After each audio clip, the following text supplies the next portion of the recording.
All right, we're looking at Chapter 6, Lesson 3, Algebra, Variables and Expressions. That starts on page 449.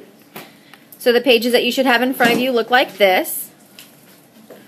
Now we're going to skip over the vocabulary startup and we're going to start on the real world link. It says a box contains an unknown number of markers. There are 2 markers outside the box. The total number of markers is represented by the bar diagram below. So we've got the unknown number of markers here and then 2 markers here.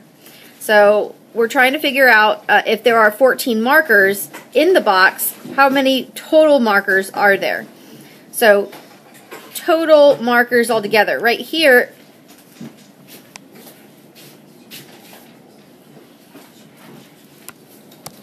all right, so the unknown number of markers we now know are 14 markers inside the box, and then there's 2 markers that are outside the box. So how many markers altogether are there?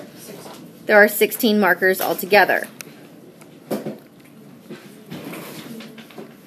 that says 16 markers, believe it or not. All right, evaluate one-step expressions. It says algebraic expressions contain at least one variable and at least one operation. For example, the expression n plus 2 represents the sum of an unknown number and 2. So any letter can be used as a variable. We usually don't use S because that can be a little confusing a lot of times, and because it looks like a 5. So there's just certain ones that we stay away from. O, we don't use O because that looks like 0, obviously. So n plus 2. The letter X is often used as a variable. It's kind of the go-to letter. To avoid confusion with the symbol multiplication, there are other ways to show multiplication. So these are the different ways that we write multiplication. We can use this little dot here, which we've already talked about. We can use parentheses, or when it's a variable and a number next to each other, we can actually just write the number and the variable next to each other. The 5 in this case becomes what's called a coefficient, and that's just a number that's going to be multiplied by a variable. So the variables in an expression can be replaced with any number, and once the variables have been replaced, then you can actually evaluate it, which means solve, to find the value of the algebraic expression. So if I'm saying n plus 2, and then later on I say, okay, let's let n equal 3, you can now solve n plus 2 because you know that it's going to be 3 plus 2, which is 5. So whenever they give us an amount for n, then we can substitute it in. And that's really what this section is all about, just substitution. So it says evaluate 16 plus b if b equals 25. Now I like to stay away from using b as a variable because this one also looks like the number 6. So if you want to use the capital B, that's fine as well. So we have 16 plus b, and they said b equals 25, so we substitute in 25. We do 16 plus 25, which is 41. So again, this is just substitution. Number 2 says evaluate x minus y if x is 64 and y is 27. I know that they're showing it side by side, but I like to use my substitution where I bring it down. So underneath the x, I would write the number 64 because that's what x equals. And then I bring down this minus sign. And then for y, I would put in the number 27 because that's what they're saying that y equals. And so I'm going to do 64 minus 27, borrow from my 6 here, and I get 37 is my answer. And that's what they have as well. So once they give us the values for x and y, we can just substitute it in and solve the expression. So it says evaluate. Remember, this word evaluate means solve. X times, or 6 times x. So if it's 6x, that's the same as 6 times x. So let's write that down. That 6x is the same as 6 times x. And then they're telling us to use 1/2 for x. So we're going to do 6 times 1/2. And you know when you multiply by fractions that we need to get a denominator of 1 underneath our 6 for our whole number. We can cross simplify. Hopefully you see you can cross simplify here. And we can get rid of 6 and 2, and we'll divide both of them by 2, and we'll have 3 and 1. And then it's going to be hamburger, 3 times 1 is 3, 1 times 1 is 1. In other words, 3 is my answer. Or if you just know that half of 6 is 3, mental math also would give you the answer. All right, you're going to do A, B, C, and D on your own, so go ahead and pause the video. Again, it's just substitution, so wherever that variable is, you substitute whatever number they give you. When you come back, I'll have the answers. Pause now. All right, and here are the answers for A, B, C, and D.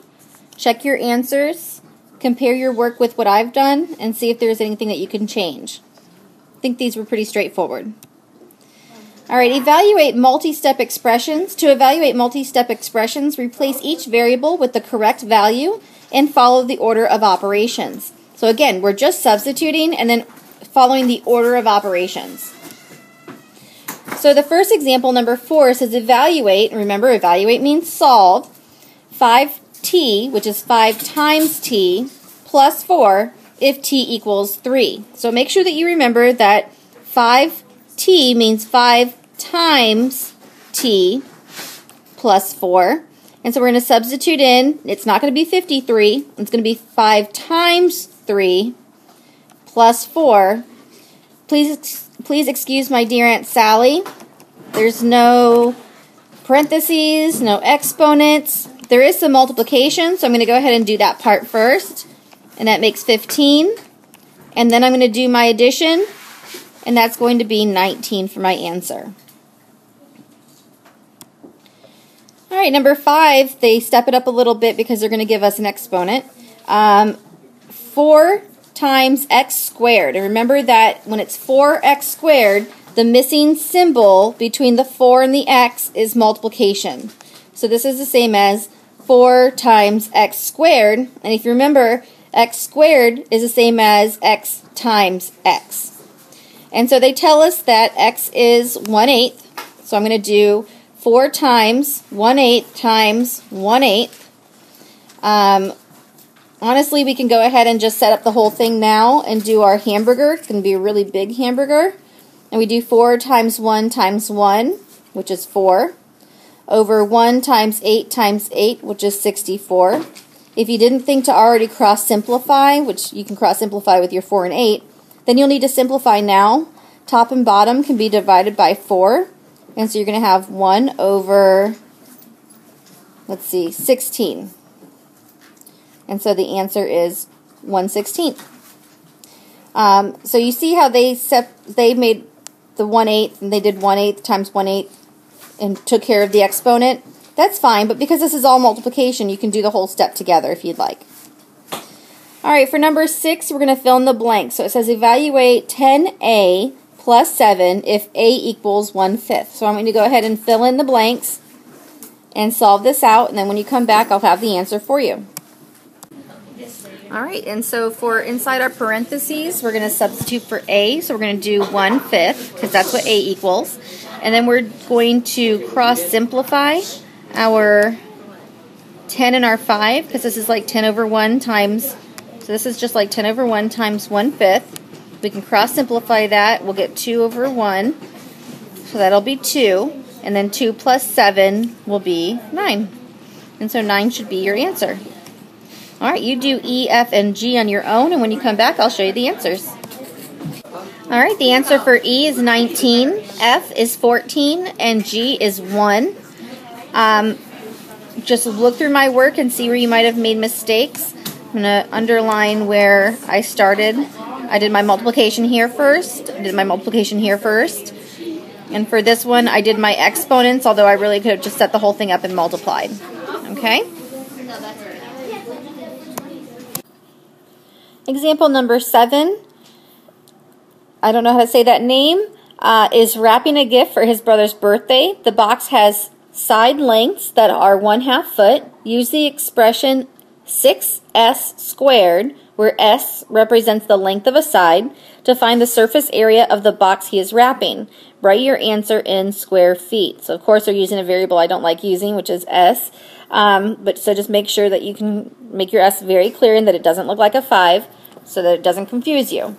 So we have the equation 6 times s squared. And they said that the side lengths are 1/2 foot. So we're going to substitute in for side 1/2. And then we're going to square that. So of course that means 1/2 times 1/2, which means 1 times 1 over 2 times 2, which is 1/4. So then we're going to have 6 times 1/4. Remember that you put this as a denominator of 1. We want to cross simplify here. 6 and 4 can be cross simplified. Divide both of them by 2, and then you have 3/2 or 1.5. 6/4 is not simplified, so that answer is not going to work. You can say 3/2 feet squared or square feet, or you can say 1.5, which normally we're going to say 1.5 because 3/2 square feet doesn't even sound right. 1.5 square feet, that's more the way that we talk. All right. All right, so that's the end of 6.1. If you have any questions, make sure you come to class prepared. We'll see you in school.